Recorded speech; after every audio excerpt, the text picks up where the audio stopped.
오늘 우리에게 주신 하나님의 말씀은 누가복음 23장 47절부터 56절 말씀입니다. 백부장이 그 된 일을 보고 하나님께 영광을 돌려 이르되 이 사람은 정녕 의인이었도다 하고, 이를 구경하러 모인 무리도 그 된 일을 보고 다 가슴을 치며 돌아가고, 예수를 아는 자들과 갈릴리로부터 따라온 여자들도 다 멀리 서서 이 일을 보니라. 공회 의원으로 선하고 의로운 요셉이라 하는 사람이 있으니 그들의 결의와 행사에 찬성하지 아니하는 자라. 그는 유대인의 동네 아리마대 사람이요 하나님의 나라를 기다리는 자라. 그가 빌라도에게 가서 예수의 시체를 달라 하여 이를 내려 세마포로 싸고 아직 사람을 장사한 일이 없는 바위에 판 무덤에 넣어두니, 이날은 준비일이요 안식일이 거의 되었더라. 갈릴리에서 예수와 함께 온 여자들이 뒤를 따라 그 무덤과 그의 시체를 어떻게 두었는지를 보고 돌아가 향품과 향유를 준비하더라. 계명을 따라 안식일에 쉬더라. 아멘. 우리가 흔히 자주 쓰는 말로 저 사람 믿음이 참 좋아, 이런 말을 하죠. 여러분은 어떤 사람에게 믿음이 좋다라고 느끼시나요? 아마 겉으로 드러나는 어떤 좋은 행동들, 예를 들면 기도를 많이 한다든지 교회에서 잘 섬긴다든지, 그런 모습을 통해서 그 사람의 보이지 않는 신앙도 좋을 것이라고 보통 생각할 것입니다.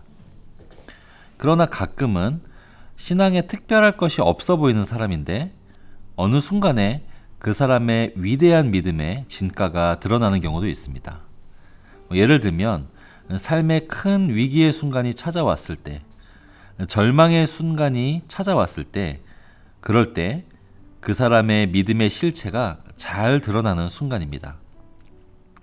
오늘은 절망의 순간에 믿음을 보였던 한 사람을 살펴보려고 합니다. 오늘 본문의 분위기는 한마디로 말하면 절망과 허탈입니다. 예수님이 십자가에 달리시고 비로소 숨지셨습니다. 사람들은 마치 불이 나서 잿더미가 된 집 앞에 멍하게 있는 것처럼 십자가 앞에서 이미 숨을 거두신 예수님 앞에 허탈한 표정으로 예수님이 참 의인이었지라고 후회하는 것 외에는 할 수 있는 것이 아무것도 없습니다. 47절에는 형 집행을 주도했던 백부장이 나옵니다. 전승에 따르면 이 사람이 예수님의 죽음을 확인하려고 직접 옆구리에 창을 찔렀던 롱기누스라는 군인이라고 하는데요. 이 사람은 훗날 예수님을 따랐다고 합니다. 그러나 이 순간만큼은 나지막한 목소리로 한마디 내뱉는 것 외에는 할 수 있는 일이 없습니다. 구경꾼 무리들도 마찬가지입니다. 불과 얼마 전까지 관기에 사로잡혀서 의인이신 예수를 조롱하고 침뱉고 떠들었던 사람들인데, 예수님이 숨을 거두자 갑자기 정신이 돌아온 듯 가슴을 치는 것 외에는 아무 일도 할 수 없습니다. 또 예수님을 사랑했던 여인들도 마찬가지죠. 멀리서 이 광경을 지켜보며 느낄 수 있는 것은 끝없는 절망과 한없는 무력감 뿐입니다. 이미 죽이신 예수님께 뭘 어떻게 더 해드릴 것이 없어서 흐느끼며 주저앉아 있을 뿐이죠.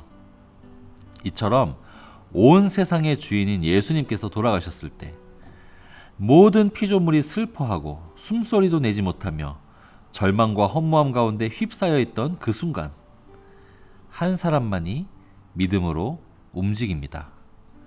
자기가 할 일을 용감하게, 신속하게, 그리고 냉철하게 합니다. 아리마대 출신 요셉입니다. 이 사람은 사회적인 지위가 대단하며 존경받는 사람입니다.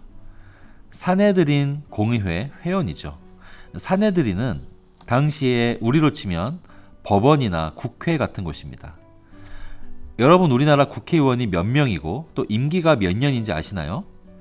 우리나라는 300명의 국회의원이 있고 4년 임기제입니다. 그럼에도 불구하고 그 안에 들어가면 그 위세가 상당하지 않습니까? 근데 당시에 사내들인 공의회는 단 70명 뿐이었습니다. 그리고 한 번 그 안에 들어가면 종신직입니다. 그러니 얼마나 대단하겠습니까? 그 중에 한 명이 이 아리마대 요셉입니다. 그러니 유대인들 사이에서 얼마나 존경을 받았으며 얼마나 그 사람의 일거수일투족이 주목을 받았으며 위신이 대단한 사람이었겠습니까? 51절입니다. 제가 읽겠습니다. 그들의 결의와 행사에 찬성하지 아니한 자라. 그는 유대인의 동네 아리마대 사람이요 하나님의 나라를 기다리는 자라. 밤에 대제사장의 집에서 불법으로 모여서 예수님을 신성모독이라는 죄를 뒤집어 씌워서 사형을 결의하던 것이 바로 이 산헤드린인데, 그때 요셉은 그 회원 중에 그 언도에 찬성하지 않았던 몇 안 되는 사람이라는 것입니다. 물론 그는 평소에 눈에 띄는 예수님의 제자는 아닙니다. 공회원 자리를 박차고 예수를 따라 나선 것도 아니었고 그저 먼 발치에서 예수님을 흠모하며 마음으로 믿었겠죠. 그러나 가장 좌절이 극에 달했을 때 이 요셉은 비로소 자기가 참된 제자임을 드러냅니다. 요셉은 본디오 빌라도에게 찾아가서 예수의 시체를 달라고 부탁하죠. 이것 자체가 이 아리마대 요셉에게 두 가지로 큰 위험입니다. 첫 번째는 로마에게 위험하고 두 번째는 동족 유대인들에게 위험합니다. 첫 번째, 우선 로마 총독 본디오 빌라도의 마음이 지금 어떨까요? 본디오 빌라도는 예수님을 적극적으로 사형시키고자 하는 마음이 없었습니다. 그러나 유대인들의 거센 요청으로 마지못해 사형을 허락하고 지금 마음이 좋지 않을 때입니다. 그런 빌라도에게 찾아가서 시신을 달라고 요청하는 것은 큰 위험이죠. 당시 로마는 십자가형으로 죽은 시신을 그대로 두었습니다. 새나 들짐승이 뜯어먹게 하는 거죠. 그리고 남은 부분도 썩을 때까지 몇 달이고 걸어두죠. 사람들에게 겁을 주기 위해서, 일종의 전시 효과를 누리기 위해서 그 시신의 장례조차 허락하지 않는 것이 일반적입니다. 그러나 그것은 로마의 방식이고 이스라엘의 율법은 다릅니다. 신명기 21장 23절에는 구약 율법에 십자가형에 달려 죽은 시신을 밤새 두지는 말라고 명령합니다. 요셉은 이스라엘의 지도자로서 로마를 거스르더라도 율법에 따라 장례를 하려고 했습니다. 무엇보다 비록 돌아가셨지만 그 구세주의 귀한 육체가 짐승의 밥 취급받는 그것만큼은 견딜 수가 없었던 것이죠. 요셉에게 이 행동이 위험했던 또 하나의 이유는 바로 동족 유대인들에게로부터입니다. 이 사람은 말씀드렸듯이 산헤드린 회원이죠. 이곳이 예수의 사형을 결의한 곳 아니겠습니까? 신성모독죄로 산헤드린이 예수의 사형을 추진했는데 지금 그 회원 중에 한 명인 요셉이 이 행동을 한다는 것은 저도 예수의 제자입니다 라고 외치는 것과 같습니다. 대산헤드린 회원이 지금 신성모독으로 죽은 사형수 예수의 제자라고 커밍아웃 하는 것입니다. 요셉의 이 행동으로 요셉은 많은 것을 잃습니다. 그러나 요셉은 이 절망의 순간에 자신의 상황 앞뒤 재지 않고 믿음을 행동으로 옮겼습니다.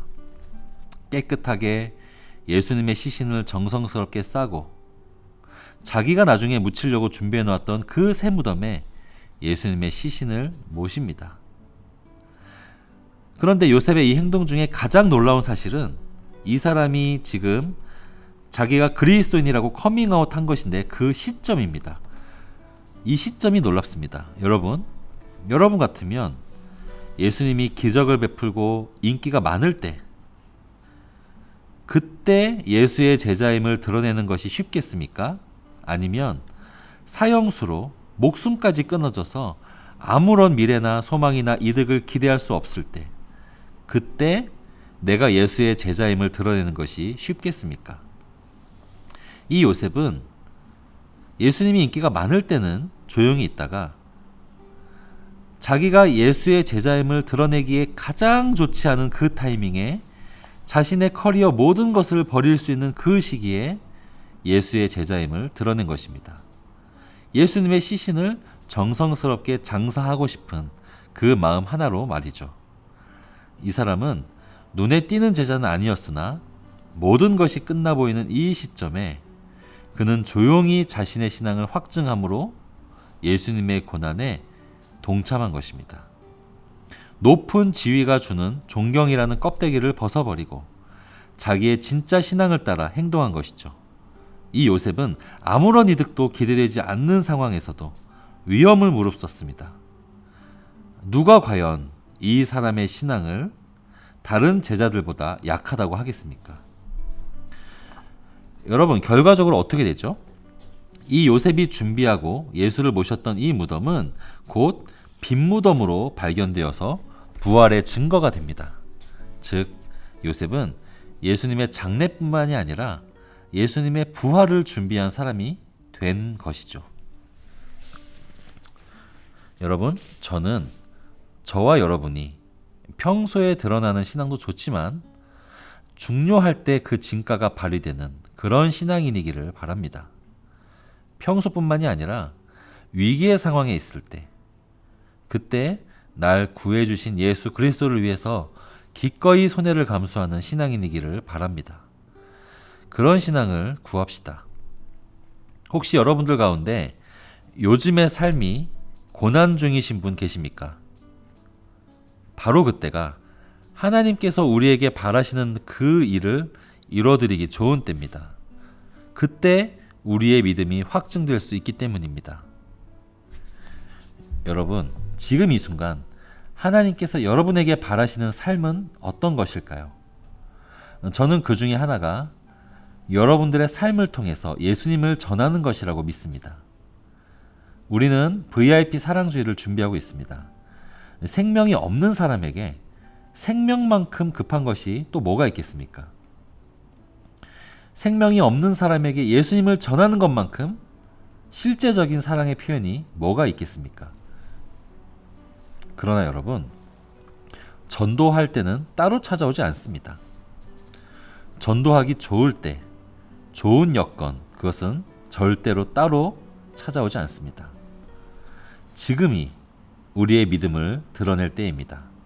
가장 어두울 때 자신의 믿음을 당당히 밝혔던 요셉처럼 이 시간 여러분의 믿음이 밝히 드러나는 기회가 되기를 소망합니다.